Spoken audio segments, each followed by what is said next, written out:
Welcome to Maheshan IAS. Your rank is our responsibility. जय हिंद दोस्तों। कल के वीडियो में आप सब ने भर भर के कमेंट किए और आप सबके हर एक कमेंट को मैंने बहुत ही बारीकी से और ध्यानपूर्वक पढ़ा है। उन कमेंट्स को पढ़कर मैं एक बात आप सबसे जरूर कहूंगा कि किसी भी चीज को अगर बेहतर तरीके से समझना है, पूरे कॉन्टेक्स्ट को समझना है, 360 डिग्री में समझना है, तो पूरे वीडियो को देखा कीजिए। वीडियो काफी लंबा हो जाता है अगर चीजों को बेहतरीन तरीके से समझाने की कोशिश की जाती है, तो वीडियो काफी लंबा हो जाता है। अगर आप आधा वीडियो देखेंगे तो आप चीजों को नहीं समझ पाएंगे और आप जो है गलत तरीके से समझने लगेंगे। वीडियो को जब आप पूरा देखते हैं तो एक पिक्चर बनता है आपके दिमाग में। दोस्तों मैं आपको एक एग्जांपल देकर समझाता हूं। अगर मैं यहां पे लिखूं रोको मत जाने दो, रोको मत जाने दो, जाने दो।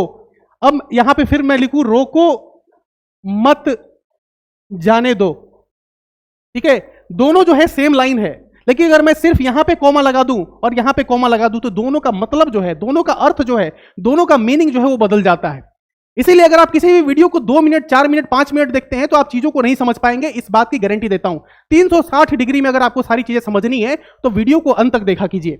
यहां पे आप देखिए सिर्फ कॉमा का फर्क है, लेकिन दोनों के सेंटेंस का मतलब अलग अलग हो गया। ये कह रहा है कि रोको मत जाने दो और ये कह रहा है रोको मत जाने दो।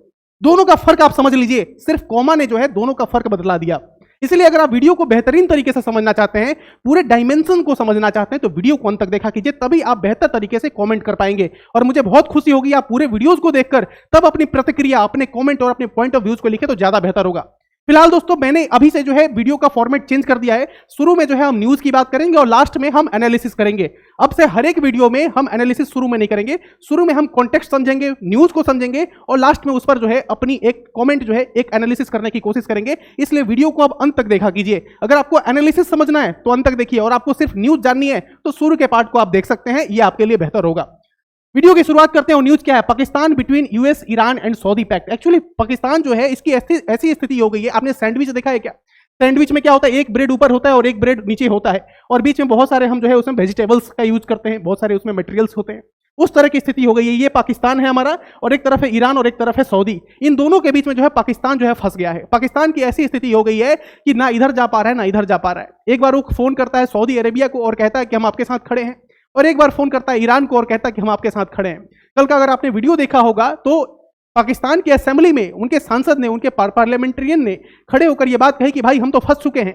हम ईरान को भी बोलते हैं कि उनके साथ हैं, हम सऊदी को भी बोलते हैं उनके साथ हैं। इन दोनों ने आपस में बात किया और बोला क्या कि भाई आप दोनों, आप जो है बैठ जाइए। पाकिस्तान को बोला आप बैठ जाइए, हम लोग आपस में देख लेंगे। ये तो स्थिति है पाकिस्तान की। न्यूज समझ लीजिए एक बार है क्या। Next, Pakistan will inter Iran US war. क्या पाकिस्तान इंटर कर सकता है ईरान यूएस वॉर में? The work done by a small Iranian suicide drone in Saudi Arabia may draw Pakistan, a country thousands of kilometers away, to the war in the Middle East. अब Saudi Arabia पे attack हुआ है, Saudi Arabia पे drone attack हुआ। अब क्या पाकिस्तान इसके वजह से इंटर करेगा इस वॉर में? क्यों? क्योंकि सऊदी अरेबिया और ईरान के बीच में एक पैक्ट है। उस पैक्ट का क्या नाम है? उस पैक्ट का नाम है स्ट्रेटेजिक म्यूचुअल डिफेंस एग्रीमेंट। क्या नाम है? Strategic mutual defence agreement. और ये डिफेंस एग्रीमेंट ये कहता है कि भाई पाकिस्तान की मदद सऊदी अरेबिया करेगा और सऊदी अरेबिया की मदद पाकिस्तान करेगा। लेकिन पाकिस्तान की अभी ऐसी स्थिति है, एक तरफ तो अफगानिस्तान से उसकी लड़ाई चल रही है, और पाकिस्तान की ऐसी स्थिति ना वो मदद कर सकता है सऊदी अरेबिया की, ना वो मदद कर सकता है ईरान की, ना वो मदद कर सकता है इजराइल की, ना मदद कर सकता है यूएसए की। मतलब ऐसी डिप्लोमेसी और ऐसी कूटनीति, ऐसी रणनीति पूरे विश्व में किसी देश की नहीं होगी जैसी स्थिति पाकिस्तान की है। खुलकर ना किसी का समर्थन कर पा रहा है, ना खुलकर किसी का विरोध कर पा रहा है। ये ऐसी स्थिति है जब आप 10 नाव पर पैर रख देते हैं तो आपकी क्या हालत होते हैं आपको पता है। तो हमेशा जो है एक नाव पे सवार करेंगे तो आप मंजिल तक पहुंच पाएंगे। अगर 10 नाव पे अगर आप सवार करेंगे, आप सोचेंगे ये भी कर लूं, ये भी कर लूं, इसको भी दोस्त बना लूं, उसको भी दोस्त बना लूं, तो अंत समय में ये होता है कि आपकी कोई मदद नहीं करता है और फिर आप कुछ नहीं कर पाते हैं। यही स्थिति पाकिस्तान की है। आगे देखिए, आप न्यूज को समझने की कोशिश कीजिए। मैंने बोला कि शुरू में हम लोग न्यूज समझेंगे और लास्ट में एनालिसिस करेंगे इन सब की। देखो यहां पे क्या कर रहा है, डार क्या कह रहा है, I made them understand that we have a defence agreement. कह रहा है कि मैंने ईरान को फोन किया और ईरान वालों को मैंने समझाया कि भाई देखो सऊदी अरेबिया के साथ हमारा डिफेंस एग्रीमेंट है, अगर तुम नहीं माने तो हमें जो है सऊदी अरेबिया का साथ देना पड़ेगा। तो मैंने उनको समझा दिया कि भाई हमारा डिफेंस एग्रीमेंट है, तो वो लोग मान गए हैं और वो लोग बोले कि भाई हम ऐसा काम नहीं करेंगे। ये हालात हैं इनके, देख लीजिए एक बार। Dar said on Tuesday the Financial Times reported in what became the first open admission by Pakistan of its intent amid the US-Israel strike। ये आपको समझ में आ गया। फिर the most controversial part of the SMDA जो एग्रीमेंट है इनका, defence agreement, is the suspicion that the agreement में have allowed Pakistan to extend its nuclear umbrella to protect Saudi Arabia. भाई न्यूक्लियर वेपन है पाकिस्तान की पास, और आपको पता है कि देखो इजराइल का दिक्कत क्या है? इजराइल की दिक्कत यह है कि किसी भी इस्लामिक स्टेट के पास क्या नहीं होना चाहिए, न्यूक्लियर वेपन नहीं होना चाहिए। और इसीलिए ईरान पे भी अटैक हुआ और इसीलिए हो सकता है आने वाले समय में पाकिस्तान पे भी अटैक हो। लेकिन मैं एनालिसिस में अभी कर देता हूं, एक लाइन आपको समझना होगा। पाकिस्तान के पास जो न्यूक्लियर बम है, जो एटॉमिक बम है, उसका वो इस्तेमाल सिर्फ भारत के लिए करने के लिए बनाया है। उसको दुश्मनी किसी और देश से नहीं है, उसको किसी और के इस्तेमाल के लिए उसने नहीं बनाया। उसने भारत से जो उसकी दुश्मनी है, भारत से जो उसके खराब रिश्ते हैं, इसके लिए उसने जो एटॉमिक बम और न्यूक्लियर बम तैयार करके रखे हैं। यह बात आपको समझना होगा कि पाकिस्तान का एकमात्र मकसद जो है वो भारत के खिलाफ रहना है, भारत को तोड़ने का मकसद है। यह सब मकसद है पाकिस्तान का। पाकिस्तान का किसी और देश को तोड़ने का मकसद नहीं है, उसका मकसद सिर्फ भारत से हो। इसीलिए वो जो न्यूक्लियर वेपन जो उसने रखा है वो भारत के खिलाफ इस्तेमाल करने के लिए रखा है। अगर आप वहां के जो भी डिफेंस एक्सपर्ट हैं पाकिस्तान के, अगर उनके आपने बयान को देखा होगा, उनकी बातों को अगर समझा होगा, तो यह बात आप बेहतर तरीके से समझ लीजिए कि पाकिस्तान के पास जो न्यूक्लियर वेपन है वो सिर्फ भारत के लिए रखा है। वो भारत को डराने के लिए और भारत के खिलाफ इस्तेमाल करने के लिए रखा है। हालांकि वो कभी इस्तेमाल कर नहीं पाएगा, इसके एनालिसिस में लास्ट में करूंगा, ये भी आप समझ लीजिए। इतनी औकात नहीं है पाकिस्तान की। भारत के सामने पाकिस्तान की बिल्कुल भी कोई औकात नहीं है। ये हम आज नहीं जानते, ये हम आज से 20 साल, 25 साल, 40 साल, 50 साल पहले जान गए थे। हमने बार बार उनको मारा है और उनकी कभी इतनी हिम्मत नहीं हुई कि वो हमारे सामने खड़े भी हो सके। भारत के लिए पाकिस्तान एक बच्चा सा है ना, एक छोटा सा बच्चा सा है जो बार बार जो है मतलब चिल्लाने लगता है, बार बार जो है हट करने लगता है। उस तरह का बच्चा है पाकिस्तान। पाकिस्तान हमारे लिए इशू है ही नहीं। पाकिस्तान को तो जब चाहे तब हम तोड़ सकते हैं, वो हमारे लिए इशू नहीं है। हमारे लिए इशू, भारत के लिए सबसे बड़ा अगर कोई इशू है तो वो है America, United states of America. Bharat का एकमात्र अगर कोई दुश्मन है इस दुनिया में तो वो है अमेरिका, और कोई दुश्मन नहीं है। पाकिस्तान को तो जब चाहे तब हम ठीक कर सकते हैं, लेकिन अमेरिका के लिए अगर भारत ने रणनीति नहीं बनाई तो आने वाले समय में कितनी बड़ी दिक्कत होगी, इसका एनालिसिस लास्ट में देखिएगा, आपको समझ में आ जाएगा। तो ये है हमारा डिफेंस एग्रीमेंट जो आपको पता होगा, जो कि दोहा में हुआ था, है ना। क्या है? It has been theories that the Riyadh began looking for more partners for its protection after Israel launch air strike in Doha, Qatar, September 2025, casting doubt on the US ability. वही बात है जो मैंने आपको बताई डिफेंस एग्रीमेंट से related. ठीक है, ये है वो डिफेंस एग्रीमेंट। और ये वो पिक्चर आई थी जब ये डिफेंस एग्रीमेंट हुआ था, तो बनाया जा रहा था कि भाई बहुत कुछ हो सकता है, ये डिफेंस एग्रीमेंट से कुछ नहीं हुआ। इसकी जो पोल थी वो खुल चुकी है, अब इस पर चर्चा नहीं करेंगे। समझ में आ गई पाकिस्तान की बात आपको? पाकिस्तान की ऐसी स्थिति है, ना इधर का रहा ना उधर का रहा, मार खाएगा वो, हमेशा सबसे मार खाएगा। यही स्थिति है पाकिस्तान की। अब ये देखिए, ये जो है सबसे बड़ा मुद्दा है आज भारत में। एक बार न्यूज को समझ लिए, एनालिसिस लास्ट में करते हैं। हुआ क्या है? तो एक जो है ईरान का जो है एक वॉरशिप आया हुआ था और इसका नाम था IRIS देना। आइरिस देना भी कहते हैं, IRIS देना भी कह सकते हैं इसको। और इसको टॉर्पेडो से उड़ा दिया गया है। इसको कहां पे? इंडियन ओशियन में। तारीख है 4 मार्च 2026 को ये घटना हुई है। कहां पे हुआ? तो 40 नॉटिकल माइल साउथ ऑफ गैले, श्रीलंका। नॉटिकल माइल का मतलब क्या होता है? जैसे आप किलोमीटर होता है, किलोमीटर में आप मेजर करते हैं डिस्टेंस को, वैसे समुद्र में जो हम लोग करते हैं, मेजरमेंट जो करते हैं वो नॉटिकल माइल में करते हैं। जैसे कि ये भारत है मान लो, तो भारत का जो एक क्षेत्र है, जो इसकी डोमेस्टिक बाउंड्री है, वो 12 नॉटिकल माइल तक है। और उसके बाद से एक्सक्लूसिव इकोनॉमिक जोन हो जाता है, उसके बाद से जो है इंटरनेशनल वाटर शुरू हो जाता है। ठीक है, ये टेक्निकल चीजें हैं, इसको आपको समझना होगा। तो 40 नॉटिकल माइल श्रीलंका के साउथ ऑफ गैले से, वहां पे जो ये घटना हुई है। और international shipping lens of the Indian ocean. Weapon कौन सा यूज हुआ है? तो डिफेंस सेक्रेटरी जो पीट हेग्सेथ हैं, इन्होंने कंफर्म किया है कि भाई स्ट्राइक किया गया है यूएस नेवी के द्वारा, और इसमें जो है टॉर्पेडो का इस्तेमाल किया गया है। और टॉर्पेडो का इस्तेमाल वर्ल्ड वॉर 2 के बाद पहली बार हुआ है, जो कि यूएस सबमरीन ने यूज किया है। समझ में आ रही है आपको बात? यानी वर्ल्ड वॉर 2 के बाद पहली बार टॉर्पेडो का इस्तेमाल किया गया है ओशियन में। इसलिए एक दूसरे शिप को उड़ाने के लिए, जो कि ईरान का शिप था। अब आपको एक और बेहतरीन बात बताता हूं। हुआ क्या था कि मिलान 2026 में पार्टिसिपेट करने के लिए आया हुआ था ये वॉरशिप, हमारे रिक्वेस्ट पे आया था। और ये जो था हमारा एक एक्सरसाइज होता है ना, एक्सरसाइज होता है, उसमें पार्टिसिपेट करने के लिए आया था और भारत के रिक्वेस्ट पे आया था। ये जो है आप जान लीजिए। अब थोड़ा एनालिसिस कर लेते हैं इसका। ये एक और चीज है, casual ties and Sri Lanka response, ये भी आपको मैं बताऊंगा। फिलहाल ये जो है हमारा कोर्स लॉन्च होने वाला है 72nd बीपीएससी के लिए। SDM और DSP अगर आप बनना चाहते हैं, राज्य सेवा में, राज्य प्रशासनिक सेवा में आप अपनी योगदान को देना चाहते हैं, तो आप इस कोर्स को ज्वाइन कर सकते हैं। सिर्फ 999 रुपए इसकी फी है। 15 मार्च से ये कोर्स स्टार्ट हो रहा है और ये आपके सारे फी रिफंड कर दिए जाएंगे अगर आप प्रीलिम्स क्वालिफाई करते हैं। और ये सारे बेनिफिट्स और ये सारे फैसिलिटीज आपको प्रोवाइड किए जाएंगे। ये फीचर है इस कोर्स के, इसको आप देख लीजिएगा, PDF में शेयर कर दूंगा टेलीग्राम चैनल पे। अब देखिए, आप ध्यान से समझिए। ये देखिए, ये है ईरान की नेवी के वो स्टाफ और ये है इंडियन नेवी के स्टाफ, है ना। इंडियन नेवी और ईरान नेवी दोनों के बीच में ये हुआ मिलान एक्सरसाइज विशाखापट्टनम में हुआ। ठीक है, ये लोग क्यों आए थे? ये लोग आए थे भारत के रिक्वेस्ट पे आए थे और ये एक्सरसाइज चल रही थी हमारी साउथ ऑफ इंडिया में। ठीक है, और हुआ क्या कि भाई ये आप तस्वीर देखिए, ये वाइजैग है, वाइजैग एक शहर है हमारा। और वाइजैग में जो रेसिडेंट्स थे उन्होंने इनके साथ बहुत सारे फोटो भी खिंचवाई। ये तस्वीरें हैं, आप देख रहे हैं। Vizag resident shocked over sinking of Iranian naval ship IRS Dena. बहुत लोग शॉक्ड भी हैं क्योंकि ये वो लोग हैं जिनके साथ हम लोगों ने कुछ दिन पहले एक एक्सरसाइज की थी। ये सारे तस्वीर खिंचवाए थे। भारत की राष्ट्रपति द्रौपदी मुर्मू के सामने इन लोगों ने परेड किया था। विशाखापट्टनम की शहरों में, विशाखापट्टनम की गलियों में, रोड पर जो है इन लोगों ने मार्च किया था और बढ़िया से ये एक्सरसाइज हुआ भारत के साथ। ये एक्सरसाइज खत्म होने के बाद ये लोग ईरान लौट रहे थे और इसी के बीच में ये घटना हुई जहां पे टॉर्पेडो के इस्तेमाल कर यूएसए ने इनके वॉरशिप को, इनके जो स्पेसक्राफ्ट था, इनका जो वॉरशिप था, है ना, इसको उड़ा दिया। और उड़ाने के साथ ही बहुत सारे लोग इसमें मारे गए और बहुत सारे लोग इसमें घायल भी हैं। उस पर भी चर्चा करेंगे, ध्यान से देखिए। अब दिक्कत क्या है? दिक्कत यह है दोस्तों, प्रश्न क्या उठता है, आप सब में से बहुत सारे लोग बहुत सारे काउंटर आर्गुमेंट दे रहे हैं। काउंटर आर्गुमेंट क्या है? काउंटर आर्गुमेंट को आप एक बार समझिए। बहुत सारे लोगों ने कल के वीडियो में कमेंट किया, उसमें से एक दो कमेंट को मैं यहां पे समझाता हूं आपको। आप लोगों ने बोला कि भाई भारत जो है वो सिर्फ 12 नॉटिकल माइल्स के लिए रिस्पॉन्सिबल है, उसके आगे जो है वो इंटरनेशनल वाटर हो जाता है, उसके लिए हम रिस्पॉन्सिबल नहीं है। बिल्कुल सही बात है, इंटरनेशनल वाटर है, उसमें हमारी कोई जवाबदेही नहीं होती है, बिल्कुल सही बात है। दूसरा, ये पूरा इंडियन ओशियन, अगर आप ये देखेंगे मैप में तो ये पूरा इंडियन, इसको पूरा इंडियन ओशियन कहा जाता है। कुछ लोग ये भी काउंटर आर्गुमेंट दे रहे हैं कि सर क्या भारत जो है ये पूरा इंडियन ओशियन का रखवाला है?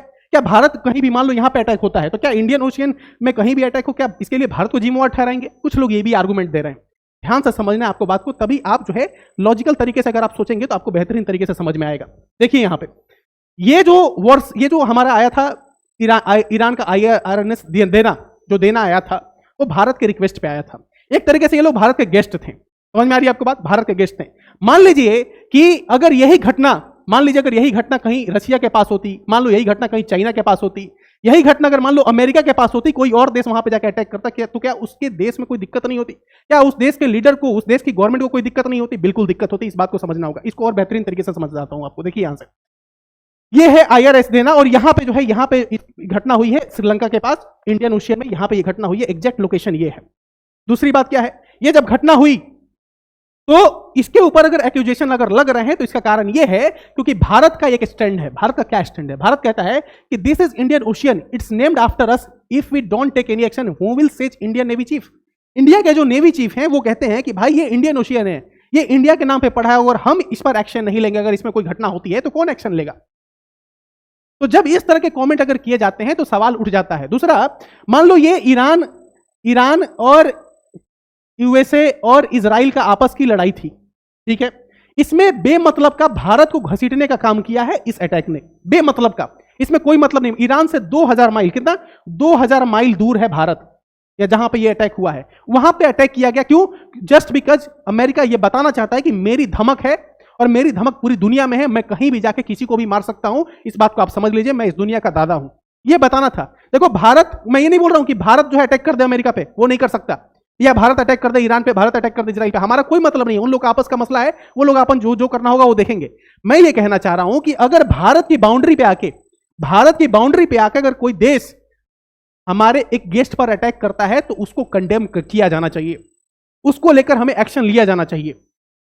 अटैक करने की बात नहीं हो रही है, वॉर में घुसने की बात नहीं हो रही, लेकिन कंडेम करना चाहिए हमें कि हमारी बाउंड्री के पास आकर कैसे कोई देश, दूसरा देश अपनी सबमरीन लाके टॉर्पीडो का इस्तेमाल करके कैसे दूसरे देश के एक नेवल शिप को उड़ा सकता है? ये कैसे हो सकता है? This is not tolerable at all. इसको टॉलरेट नहीं किया जा सकता। आप देखिए ना, भारत के प्रधानमंत्री क्या कहते हैं, इंडियन नेवी भारतीय महासागर की गार्जियन की तरह तैनात है। क्यों नहीं हमने कल उन लोगों की रेस्क्यू किया? अरे हम लोग बचा नहीं सकते थे, हम लोग को कुछ नहीं कर सकते थे, कम से कम रेस्क्यू तो कर सकते थे, बचा तो सकते थे। अब आप बोलेंगे कि सर हमको क्या मतलब है बचाने का? आपको एक और चीज समझाता हूं, देखिए ना ध्यान से। हम तो बात करते हैं अखंड भारत की, अखंड भारत बनाने की बात करते हैं, लेकिन हमारे देश के पास यहां पे कोई घटना हो जाती है, दूसरा देश आकर जो हजारों किलोमीटर से दूर आकर हमारा एक guest, he is a guest, this worship, this naval ship is a guest, ये जो नेवल शिप था ये हमारा गेस्ट था, और इस पर अगर कोई अटैक करता है तो हमारी इतनी रिस्पॉन्सिबिलिटी तो थी कि हम उन लोगों को रेस्क्यू कर सके। हम नहीं कह रहे हैं कि भाई अमेरिका पे जाकर अटैक करो, इजराइल पे अटैक करो, यूएसए कहीं पे भी अटैक करो, हमारा वो कंसर्न नहीं है। उन लोगों का आपस का जो भी इशू है वो लोग अपना सॉल्व करेंगे, भारत को इसमें इंटर करने की जरूरत नहीं है, अनटिल एंड अनलेस हमको कोई प्रोवोक ना करे। और ये प्रोवोक किया गया है, provocation, this is clear provocation, provoke किया गया है भारत को कि भारत के बाउंड्री के पास आके आप किस तरीके से अटैक कर सकते हैं। और अमेरिका ने ऐसा पहली बार नहीं किया दोस्तों। देखिए यहां पे, India is the first responder in the Indian Ocean, Indian Navy has saved many lives in the region, provided security for cargos. हमें सिक्योरिटी देनी चाहिए थी, हमें क्या करना चाहिए था, रेस्क्यू। मैं रेस्क्यू के लिए सिर्फ बोल रहा हूं, I am not asking for a war, मैं वॉर के लिए नहीं बोल रहा हूं। मैं ये नहीं बोल रहा हूं कि आप जो है रिटेलिएट कीजिए या फिर रिक्वेस्ट कीजिए, हम कुछ नहीं बोल रहे हैं। हम बोल रहे हैं कि आप रेस्क्यू कर सकते थे, लेकिन आपने रेस्क्यू नहीं किया। रेस्क्यू क्यों कर सकते? क्योंकि ये लॉ है भाई, इट इज अ लॉ कि भाई अगर कोई भी इशू होता है, किसी भी तरह की कोई घटना होती है तो आप रेस्क्यू के लिए जा सकते हैं, चाहे वो इंटरनेशनल वाटर ही क्यों ना हो। मान लो कि कल पाकिस्तान हम पर अटैक कर दे, यहां पे पाकिस्तान हम पर अटैक कर दे, और पाकिस्तान अटैक करके वो अपने शिप से अटैक किया और शिप लेके भाग रहा है, अटलांटिक ओशियन में चला गया, मान लो अटलांटिक ओशियन में, तो क्या हम अटलांटिक ओशियन में जाकर नहीं मारेंगे उसको, छोड़ देंगे? ये बोलेंगे कि भाई इंटरनेशनल वाटर है, हम कैसे जाके वहां पे अटैक करें? मान लो, ध्यान से समझना इस बात को आप ध्यान से समझिए कि मान लीजिए कल पाकिस्तान आकर यहां पे अटैक कर दिया और अटैक करके वो भाग गया, कहां पे? 12 नॉटिकल माइल से दूर भाग गया, तो क्या उसको छोड़ दिया जाएगा? क्या उसको छोड़ दिया जाएगा? आप बताइए कमेंट में, क्या उसको छोड़ देंगे हम? ये बोल करके कि इंटरनेशनल वाटर हम कुछ नहीं कर सकते। देखो, यही तो धमक होती है अमेरिका की, यही धमक है कि कहीं भी जाके किसी को भी मार सकता है। लेकिन रसिया में जाके वो नहीं कर रहा है, चाइना में जाके वो नहीं कर रहा है। चाइना हमारे पास आके हमन टोटा में अपना पोर्ट एस्टेब्लिश करता है, ग्वादर एयरपोर्ट पे जब अपना एक प्रेजेंस दिखाता है तो हमको दिक्कत होती है कि भाई ये हमारे आसपास जो स्ट्रिंग ऑफ पल्स बना रहा है, भारत को घेरने की कोशिश कर रहा है। क्या अमेरिका ऐसा कर रहा है तो हमको दिक्कत नहीं होना चाहिए? बिल्कुल दिक्कत होना चाहिए। आगे देखिए, US navy boats that it broke Indian maritime rules conducts FONOP of Lakshadweep islands inside India exclusive economic zone. एक बार और हुआ था 2021 में, जब यूएस की जो नेवी के जो बोट्स थे, उनके जो शिप्स थे, वो हमारे एक्सक्लूसिव इकोनॉमिक जोन में घुस गए थे, लक्षद्वीप के पास। ऐसा इन लोगों ने पहली बार नहीं किया कि भाई हमारे आसपास आकर इन लोगों ने अटैक कर दिया, इन लोग हमेशा घुसते रहते हैं। 2021 में आप देख लीजिए, यहां पे घुसे हुए हैं। अब देखिए, आप बोलेंगे कि सर भारत क्यों जाएगा भाई इंटरनेशनल वाटर में, हमको क्या मतलब है, हम क्यों जाए दूसरे को करने के लिए? मैंने क्या बोला, ध्यान से समझना, मैंने सिर्फ रेस्क्यू की बात की है, rescue. I am not asking for war. आप रिटेलिएट मत कीजिए, वो मत कीजिए। क्यों? क्योंकि जिनेवा कन्वेंशन क्या कहता है? Under the Geneva convention you are required to rescue the crew of a ship that you sink during war. समझ में आ रही है? लाइन ध्यान से समझिएगा। Under the Geneva convention you are required to rescue the crew of a ship that you sink during war. To leave them to drown is both illegal and depraved beyond belief. The US military fights with zero morals. It today is a Nazi Germany. ये आज की Nazi Germany है। मैंने क्या बोला? US का ये देखिए, ये जिनेवा कन्वेंशन आर्टिकल 17, 18, 19 एक बार पढ़ लीजिए, इसको शेयर कर दूंगा। आर्टिकल 17, 18, 19 क्या करता है? आप रेस्क्यू कर सकते हैं, लेकिन हमने नहीं किया रेस्क्यू। रेस्क्यू किसने किया? श्रीलंका। ये देखिए, ये कुछ दिन पहले, ये ईस्टर्न नेवल कमांड है, हमने ट्वीट किया है, ये IRS देना है। यहाँ के जो ऑफिसर्स थे उनके साथ हमने बहुत सारी एक्सरसाइज की और उसी ऑफिसर्स को आज मार दिया गया, लेकिन उनकी रेस्क्यू करने के लिए हम नहीं गए, उनकी मदद के लिए हम नहीं गए। कौन पहुंचा? Sri Lanka. Sri Lanka rescue 30 people on board distressed Iranian ships, foreign minister says. 30 लोगों को श्रीलंका बचा लिया। अटैक नहीं किया उसने भी। क्या उसने अटैक किया क्या यूएस का? क्या उसने कुछ किया यूएस का? नहीं, उसने लोगों को बचाया। क्या हम इतना नहीं कर सकते कि लोगों को बचा दे? एक और पॉइंट देता हूं, मान लो कि कल भारत पाकिस्तान का युद्ध हो जाए, इंडिया और पाकिस्तान का युद्ध हो जाए। आपको पता है कि भारत बहुत आगे है पाकिस्तान से, इसमें कोई डाउट नहीं, बहुत आगे है। पाकिस्तान कभी भी भारत को बराबरी नहीं कर सकता, इस जीवन में तो कभी नहीं कर सकता, बहुत जन्म लेने पड़ेंगे। पाकिस्तान के बहुत सारे लोग पहले आते थे भारत में, इसलिए हेल्थ फैसिलिटीज के लिए। भारत में बहुत बड़े बड़े हॉस्पिटल्स हैं, बहुत अच्छे अच्छे डॉक्टर्स हैं, उनसे इलाज कराने के लिए बहुत लोग आते थे। अगर आपने फिल्म देखी होगी सलमान खान की वो फिल्म, तो आपको पता होगा कि वो बच्ची का इलाज कराने के लिए लोग भारत में आए थे। ठीक है, अब देखिए होता क्या है। मान लीजिए कोई पाकिस्तान के बहुत सारे लोग, 100 लोग आए हुए हैं भारत में इलाज कराने के लिए, और भारत पाकिस्तान का युद्ध हो गया, तो क्या ये 100 लोग जो भारत में है इलाज करवा रहे हैं, हेल्थ फैसिलिटी का यूज कर रहे हैं, क्या इन लोगों को हम मार देंगे जस्ट बिकॉज कि भारत पाकिस्तान का युद्ध हो रहा है और वो पाकिस्तानी है? क्यों मारेंगे भाई? उन लोगों को मार देंगे? आप बताइए कमेंट में एक बार जरा कि भारत पाकिस्तान के बीच में वॉर हो रहा है, कुछ पाकिस्तानी भारत में आए हैं इलाज कराने के लिए, और उसी समय भारत पाकिस्तान का युद्ध छिड़ गया, तो क्या उनको मार देंगे? नहीं, वो हमारे गेस्ट हैं भाई, कैसे मार देंगे उनको? उनका क्या कंसर्न है? वॉर उधर से लड़ा जा रहा है, वहां पे सैनिक लड़ रहे हैं, आपस में लड़ रहे हैं। अब उनके इनोसेंट पीपल, देखो मेरा कंसर्न ये है, आप लोग बोलते हैं कि सर आप ईरान के लोगों के लिए, आप ईरान के बच्चों के लिए क्यों आप रेज करते हैं आवाज, आप ईरान चले जाइए, ये कर लीजिए, वो कर लीजिए। ध्यान से देखो, भारत में रेप होता है, हर जगह रेप होता है। मैं भारत का एग्जांपल देकर समझा रहा हूं, अपने देश का एग्जांपल। हर जगह रेप होता है, ये कोई नहीं, अब इस पे भी आप कमेंट नहीं कर देंगे कि भाई सर आपने बोला भारत में रेप होता है। हर जगह रेप होता है, कोई बड़ी बात नहीं है। रेप जो एडल्ट है उनका भी होता है, और जो बच्चे हैं, चाइल्ड है, उनका भी होता है, लेकिन दोनों के लिए भारत में नियम अलग है। भारत में अगर किसी बच्चे के साथ अगर रेप होता है तो उसके ऊपर पॉस्को एक्ट लगता है, prevention of child from sexual offence, और बड़े के साथ एक्ट अगर रेप होता है तो उसके लिए अलग कानून बनाए गए हैं। क्यों बनाए गए हैं अलग अलग कानून? दोनों के साथ रेप हो रहा है, फिर अलग अलग कानून क्यों बनाए गए हैं? कमेंट में इसका जवाब दीजिएगा कि दोनों के साथ अगर रेप हो रहा है तो दोनों के लिए अलग अलग कानून क्यों बनाए गए हैं? क्योंकि ये बच्चा है, ये जुवेनाइल है। भारत में अगर कोई मर्डर होता है, एक 10 साल का बच्चा किसी का मर्डर करे और एक 25 साल का आदमी किसी का मर्डर करे, दोनों में फर्क है। जो 10 साल का बच्चा है उसको जुवेनाइल मानते हैं, उसका जो अलग अलग उसके ट्रायल अलग अलग तरीके से होगा, उसका कोर्ट अलग होता है, उसका जज अलग होता है, उसका जो अलग तरीके से उसका सब कुछ होता है, उसका प्रोसेस ही अलग है। क्यों? क्योंकि वो बच्चा है। अगर आप किसी 8 साल 10 साल 6 साल के बच्चे को अगर मार रहे, 180 बच्चे मारे गए ना ईरान में, मैंने बच्चों के साथ हमदर्दी दिखाई। क्यों? क्योंकि वो इनोसेंट हैं, उनका इस वॉर से कोई लेना देना नहीं था। ईरान के साथ मेरी कोई हमदर्दी नहीं है, खेमनेई के साथ मेरी कोई हमदर्दी नहीं है। अगर आप ईरान का इतिहास पढ़ेंगे, being a student of history, 5 साल इतिहास पढ़ा मैंने, वर्ल्ड हिस्ट्री पढ़ा, being a student of history, अगर आप ईरान का एक बार इतिहास पढ़े, ईरान के साथ क्या हुआ, ईरान की इतिहास 2 मिनट में समझाने की कोशिश करता हूं, बड़ा इतिहास है। ईरान को पहले ब्रिटिशर्स ने लूटा उनके तेल के लिए। ब्रिटिशर्स को लूटने के बाद वहां पे एक प्रेसिडेंट आया, इस प्रेसिडेंट को हटाया किसने? CIA ने और अमेरिका ने मिलकर इस प्रेसिडेंट को हटा दिया। क्यों? क्योंकि ये तेल नहीं दे रहा था। इसने ऑयल को नेशनलाइज कर लिया। जिस ऑयल को ब्रिटिशर्स लूट रहे थे और ब्रिटिशर्स अपना हक जमा रखे थे इस तेल को, उस तेल को उसने नेशनलाइज कर दिया। जब नेशनलाइजेशन हो गया ऑयल का, तब CIA और अमेरिका ने मिलकर इस प्रेसिडेंट को हटा दिया। और वहां पे किसको? रेजा पहलवी का नाम याद रखिए। आप लोग तो पढ़िए एक बार जाके, आप ईरान का इतिहास पढ़िए, तब आपको समझ में आएगा। आप लोग बोलते हैं 1965 में पाकिस्तान के खिलाफ ईरान गया था, 1971 में गया था। उस समय ईरान में रेजा पहलवी का शासन था। और रेजा पहलवी कौन है? मोनार्क है। मोनार्की एस्टेब्लिश करवाई CIA और अमेरिका ने। और फिर जब रेजा पहलवी मोनार्की हटा, मोनार्की कैसे हटा ईरान में? मोनार्की को हटाने के लिए वहां के लोगों ने विद्रोह किया। 95% लोगों ने वोट किया था। 95% लोगों ने वोट करके खेमनई को शासन में लाया था। एक बार आप जाके ईरान का इतिहास पढ़िए, फिर आप काउंटर आर्गुमेंट दीजिए। 30 साल से शासन कर रहा था खेमनई। आज तक अमेरिका को यह नहीं समझ में आया कि भाई ईरान जो है हिजबुल्लाह की मदद कर रहा है, हौती की मदद कर रहा है, हमास की मदद कर रहा है। 30 साल से शासन कर रहा था खेमनई। कारण क्या है? कारण है सिर्फ ऑयल।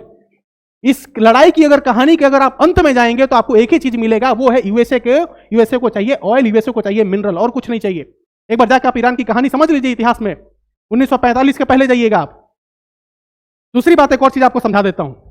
ये तो आप कहानी हो गई, ये आपकी श्रीलंका ने कैसे रेस्क्यू किया, क्या हुआ। देखो, हमदर्दी किसके लिए? हमदर्दी इनोसेंट पीपल के लिए। ईरान के साथ कोई हमदर्दी नहीं है मेरी। ईरान में खेमनई ने बहुत लोगों को कुचला, उसके खिलाफ जिन लोगों ने आवाज उठाई उसका उसने दमन किया। उसने बहुत सारे महिलाओं के साथ गलत किया। क्यों? क्योंकि वो कंजर्वेटिव है, लिबरल नहीं है। इस्लाम जो रिलीजन है वो बहुत कंजर्वेटिव रिलीजन है, लिबरल रिलीजन नहीं है। उनके जो थॉट है बहुत कंजर्वेटिव है, और उस थॉट को मानते हुए उसके खिलाफ कोई भी आवाज उठाता था वहां पे दमन किया जाता था। बहुत सारे लोगों को मारा गया। उसका कंडेमनेशन होना चाहिए, बिल्कुल होना चाहिए। खेमनई ने गलत किया है और खेमनई की मृत्यु भी हो गई, उसे कोई हमदर्दी नहीं है मुझे। लेकिन इनोसेंट लाइफ नहीं जानी चाहिए दोस्तों, कहीं भी, भारत में, पाकिस्तान में, अमेरिका में, कहीं भी अगर कोई इनोसेंट आदमी मारा जाता है जिसका कोई भी वास्ता नहीं है किसी भी चीज से, तो उसके लिए हमदर्दी होनी चाहिए। इसके लिए आप मुझे ईरान भेजे, पाकिस्तान भेजे, उसे कोई फर्क नहीं पड़ता है। इनोसेंट लाइफ के लिए हमेशा खड़ी होनी चाहिए आपको।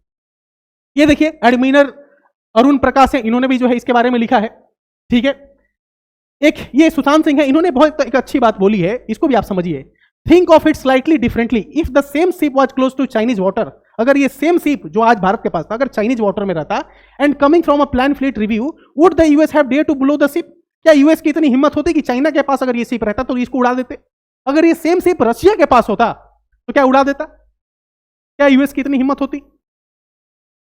Of the waters, the answer is no, but it does so for India, and that tells you need to know about the Modi government. देखो, मोदी गवर्नमेंट के बारे में तो ये लिखा, तो ये तो एजेंडा है इनका, उससे मेरे को फर्क नहीं पड़ता है।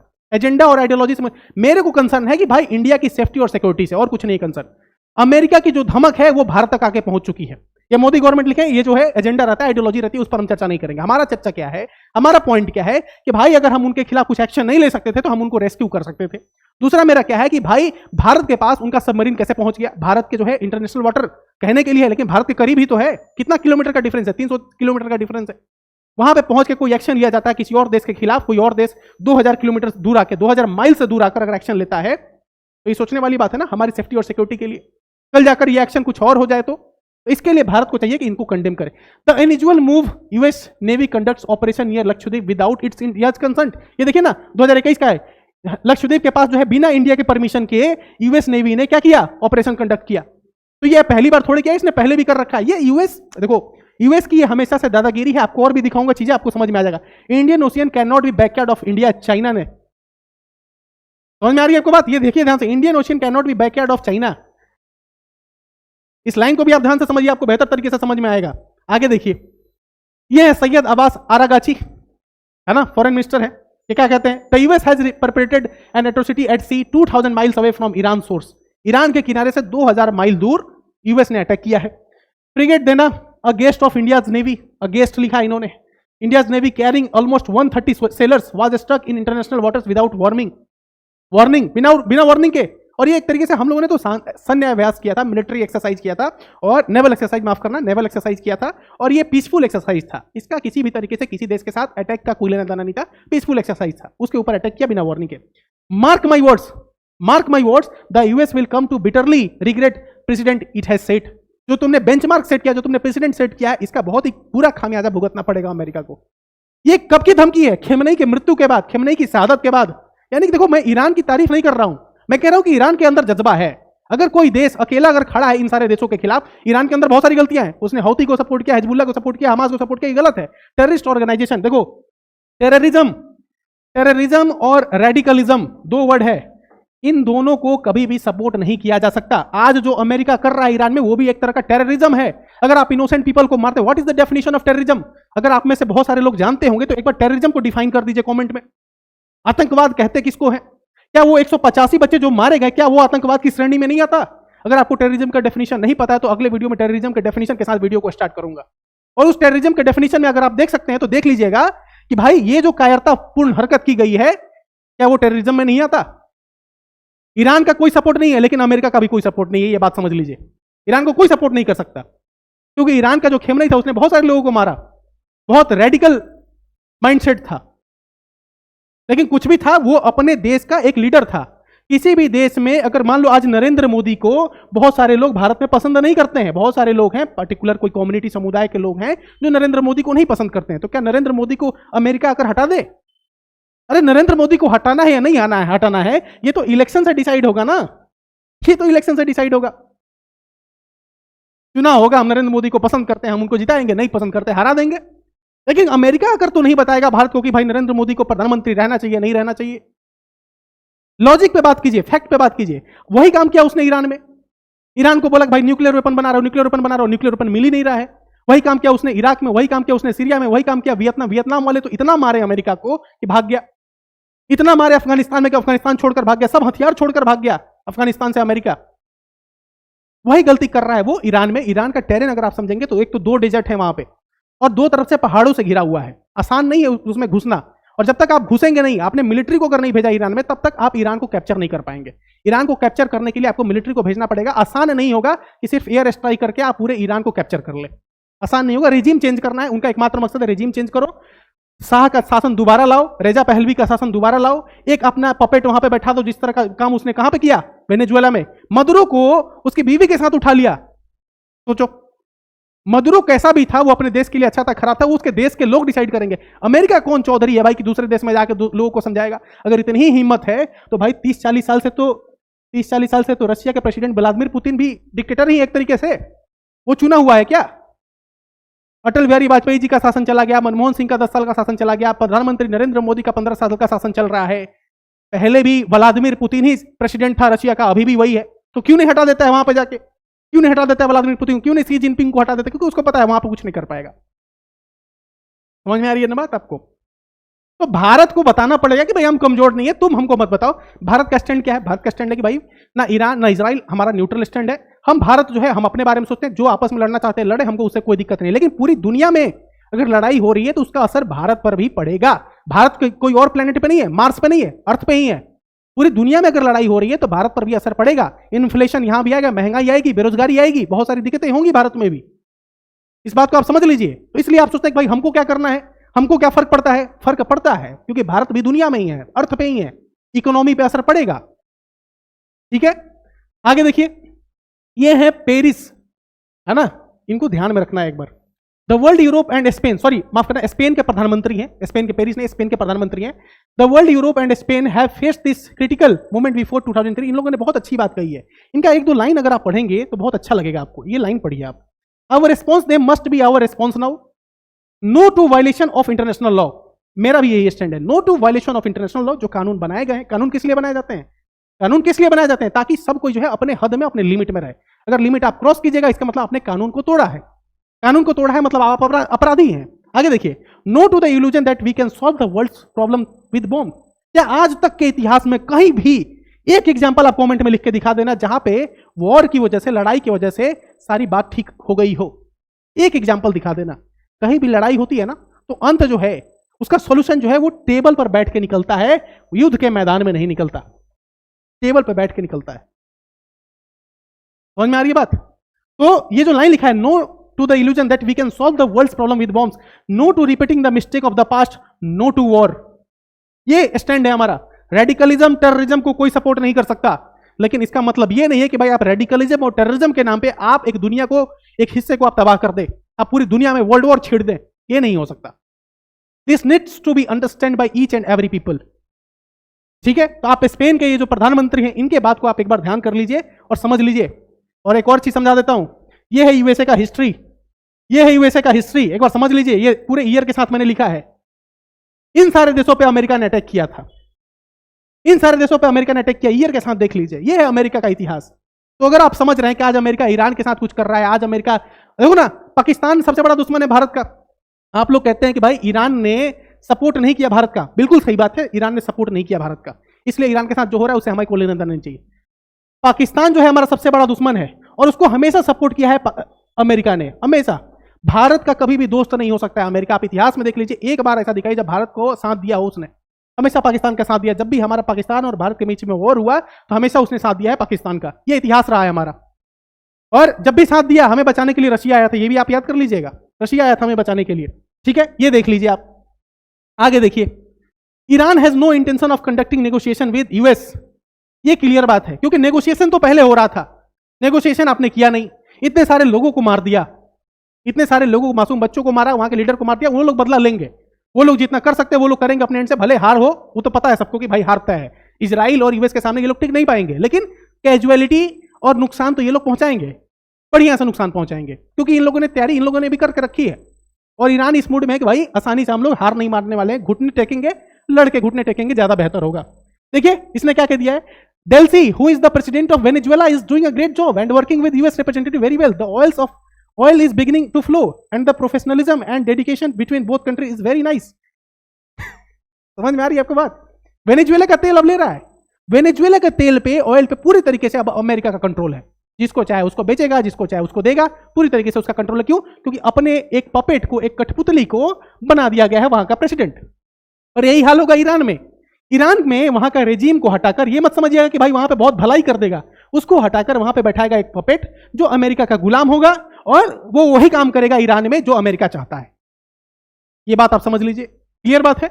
आगे देखिए, दूसरी बात कर ले बेंजामिन नेतन्याहू की। बेंजामिन नेतन्याहू के बारे में अगर आपको पता होगा तो इंटरनेशनल क्रिमिनल कोर्ट जो है आईसीसी, उसने कन्विक्ट किया है बेंजामिन नेतन्याहू को, he is a war criminal. देखो मैंने ये बोला था पिछले वीडियो में कि चाहे बेंजामिन नेतन्याहू हो, खेमनई हो या फिर ट्रंप हो, इन सब की उम्र 70-75 साल, 80 साल, 88 साल है। समझ में आ रही है? ये सब खत्म हो जाएंगे लेकिन पूरी दुनिया को खत्म करके जाएंगे। हम लोग कभी भी वॉर को सपोर्ट नहीं कर सकते, वॉर को सपोर्ट नहीं कर सकते। फिर आप बोलेंगे कि सर रेडिकलिज्म टेररिज्म का क्या किया जाए, रेडिकलिज्म और टेररिज्म का क्या किया जाए, जो कट्टरवाद है, आतंकवाद है, उसको कैसे खत्म किया जाए। इसका सॉल्यूशन अगले वीडियो में बताऊंगा, क्योंकि ये वीडियो काफी लंबा हो गया जाएगा। आपके क्या विचार हैं कमेंट में जरूर लिखिएगा, आप क्या सोचते हैं इसके बारे में कमेंट में जरूर लिखिएगा। और आप सभी जो है हमसे जुड़ सकते हैं, हमारे कोर्स में ज्वाइन करके हमारा हेल्पलाइन नंबर पे आप कांटेक्ट कर सकते हैं और कांटेक्ट करके हमारे कोर्स को ज्वाइन कर सकते हैं। मिलते हैं किसी और नए वीडियो में एक नए टॉपिक के साथ। आपके जो भी विचार हैं कमेंट में जरूर लिखा कीजिए। और एक और बात आपको क्लियर कर देता हूं, ईरान के साथ मेरी कोई हमदर्दी नहीं है, मेरी हमदर्दी सिर्फ और सिर्फ इनोसेंट सिविलियन के साथ है, जिनका वॉर के साथ कोई लेना देना नहीं है। और इनोसेंट लोगों की लाइफ नहीं जानी चाहिए। जो लोग वॉर लड़ रहे हैं, जो लोग वॉर लड़ रहे हैं, उनका काम है वॉर लड़ना, और वो लोग शहीद अगर हो रहे हैं तो वो अपनी एक तरीके से लड़ाई लड़ते हुए अगर कोई व्यक्ति मारा जाता है तो वो शहीद कहलाता है। उसको एक अलग से, उसको वीरता, वो अपनी वीरता की एक तरीके से पहचान दिखाता है, और देश की शहादत में उसके नाम अगर जोड़े जाते हैं तो वो वीर कहलाता है। लेकिन अगर इनोसेंट व्यक्ति जो कभी वॉर में गया नहीं, लड़ना नहीं चाहता है, लड़ नहीं रहा है, उसकी अगर मृत्यु हो रही है, उसकी अगर जान जा रही है, तो इसके लिए हमें एक थोड़ा हमारे अंदर सहानुभूति होनी चाहिए। सही बात है। Thank you so much for watching this video. मिलते हैं किसी और नए वीडियो में एक नए टॉपिक के साथ। दुनिया में कहीं भी वायलेंस हो रहा है, वायलेंस को हमेशा ना कहिए, और पीस और प्रोस्पेरिटी ग्रोथ को हमेशा हाँ कहिए। Thank you so much for watching this video. मिलते हैं किसी और नए वीडियो में एक नए टॉपिक के साथ।